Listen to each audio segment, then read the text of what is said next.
No prato de muitas famílias tem o arrozinho com feijão, a carne, a verdura, o legume e tá tudo certo. As frutas, é claro que não podem faltar. Feliz de quem tem essa realidade. Mas, por outro lado, comida em excesso, em refeições desregradas, com horários atropelados, sem os nutrientes certos, isso é uma combinação que está refletindo no aumento de peso da população. E o mais grave, tudo isso associado ao consumo crescente de ultraprocessados, produtos ricos em carboidratos e açúcares. O reflexo disso aparece na projeção do Atlas Mundial da Obesidade, que revela que até 2035, 50% das crianças e adolescentes no Brasil estarão obesos ou com sobrepeso. Tente realizado pela Fiocruz em parceria com a Universidade Federal de Minas Gerais e uma universidade inglesa, aponta uma outra estatística que leva à reflexão.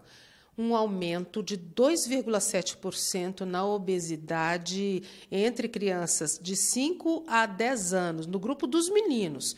No grupo das meninas, de 2,1%.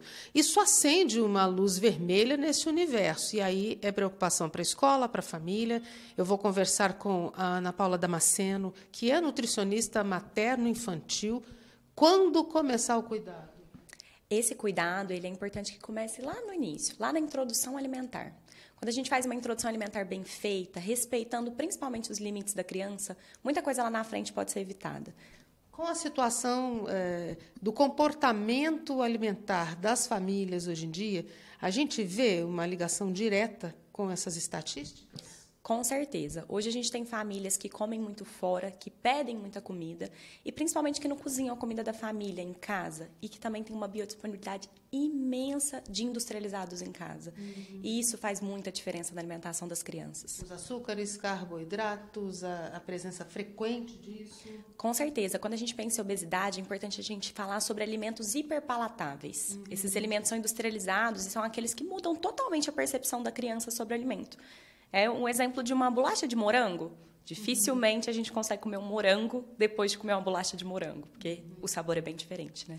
O que a gente pode dizer sobre controlar, mudar o cenário dos ambientes obesogênicos?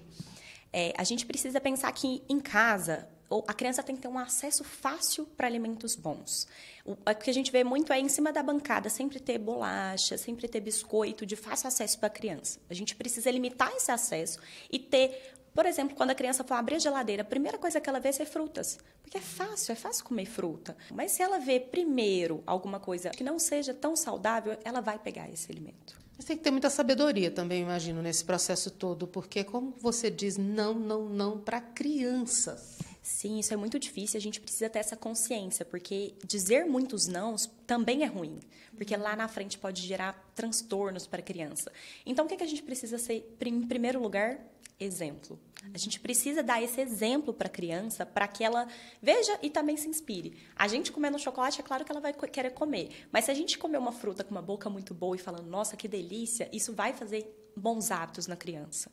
Quem já tem uma rotina com a criança ali que está toda desregrada, né? Tá o recheado, tá o chocolate em excesso, tá o refrigerante à vontade. Tem crianças que preferem o refrigerante a qualquer suco ou a água.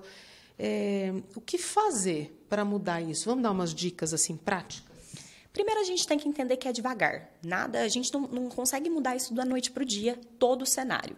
Mas a gente pode ir mudando aos poucos. Então, que tal começar pelo refrigerante? Não tem casa, a gente liberar e falar assim, o refrigerante vai vir só no fim de semana, quando a gente sair de casa, quando a gente estiver no restaurante. Isso vai fazendo com que a criança perca um pouco esse prazer no refrigerante. E aí, devagarzinho, cada vez a gente vai mudando uma coisinha, e lá na frente vai ter muito resultado. Não adianta a gente querer mudar tudo de uma vez. Se isso não for feito, a gente vai ver o impacto dessas estatísticas se cumprindo na população, isso vai para a saúde pública. Estamos falando de saúde de verdade. Sim, a gente tem que entender que a obesidade é uma doença e que ela traz riscos para muitas outras doenças. A saúde cardiovascular, tudo isso tem um impacto para a vida inteira da criança. Então, a gente tem que parar e se atentar agora, porque senão lá na frente isso vai ter muito mais prejuízo. Para além de padrões estéticos, inclusive alguns padrões estéticos, eles são também contra a saúde. Então a gente tem que pensar em saúde num corpo realmente saudável, um corpo que se alimente, realmente se nutra, porque quando a gente pensa em obesidade, muitas vezes é um corpo desnutrido. A gente desassocia, muitas vezes a gente acha que desnutrido é só aquela criança magrinha, mas não, existem muitas crianças obesas que estão extremamente desnutridas. Então a gente tem que pensar na saúde.